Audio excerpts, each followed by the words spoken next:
have to prove you're a person. Now, how do you prove you're a person? You admit it. What is a person? A person is no good thing. It's not a citizen. They can't prove I'm a person. They can't even prove I'm a human being. They can't prove I'm a natural person either. So let me explain what a human being is. A human being is a monster. And a monster, if you go back in the Ballantyne's Law Dictionary, 1948 version, published by University of Southern California, specifically states, is a human being by birth, and originated in the 12th century when the kings and knights were going across Europe. Along the way they fathered a few children. And to keep those children from inheriting the sovereignty and the thrones, they called them human beings, being like a human. But they do not have the right to hold sovereignty. They cannot be sovereign.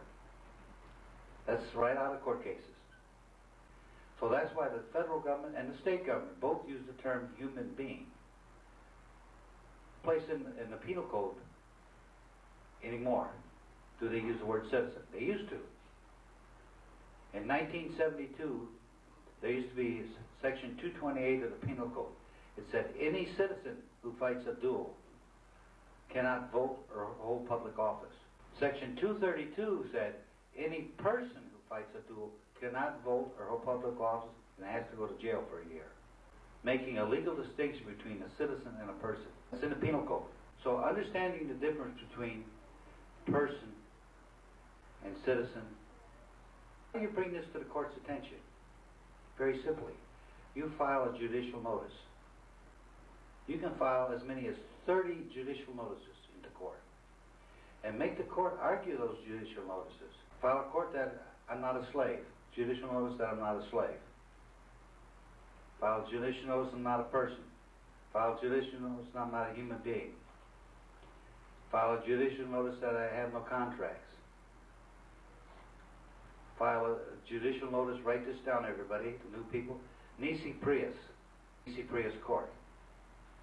All courts in this land are nisi prius courts, contract courts, revenue courts. And you have to give the court notice that they are a nisi prius court, and they can't move forward until they prove that you have the contract and produce a contract. You can do that. We've had judges accept it. We had a judge in Santa Barbara said, yes, we're a nisi prius court. But my buddy, he didn't. Then the judge went on to the next judicial notice, and he didn't stop. Remember? But he had the court. He should have stopped right there, proved the contract. No matter what you do, if you do it right, non-assumptive, file judicial notice, non-assumptive. Non-assumptive means no contract. We do everything by judicial notice as a motion to dismiss.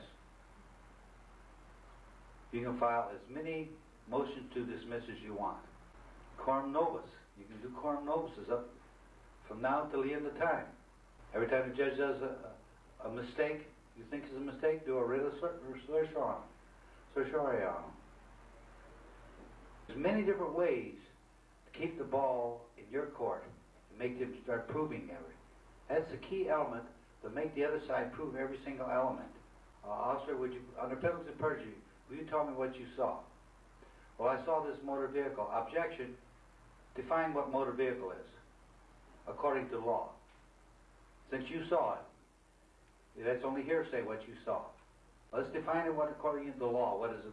Well, I was told that everything four wheels is a motor vehicle. That's not what the court said. What does the court say a motor vehicle is? What's the case name, Steve? Geico. Geico Insurance versus Carrier's Insurance. Carrier Insurance. The vehicle means commercial, according to the California. So he's got to prove you're involved in commercial activity. Officer, was I involved in any commercial activity the time you stopped me? No. Was I driving a tractor, trailer rig, or anything, bus or anything? No. You weren't involved in anything commercial that I know of. Thank you, officer. Next question. Officer, did you go to the police academy? Yes, I did. How long was your police academy? 6 months. Did they teach you the laws that you were enforcing? Yes, they did. Do you think you're an expert in enforcing those laws that you were taught to enforce? Yeah, I know the laws I'm supposed to enforce. Thank you. Now you got it.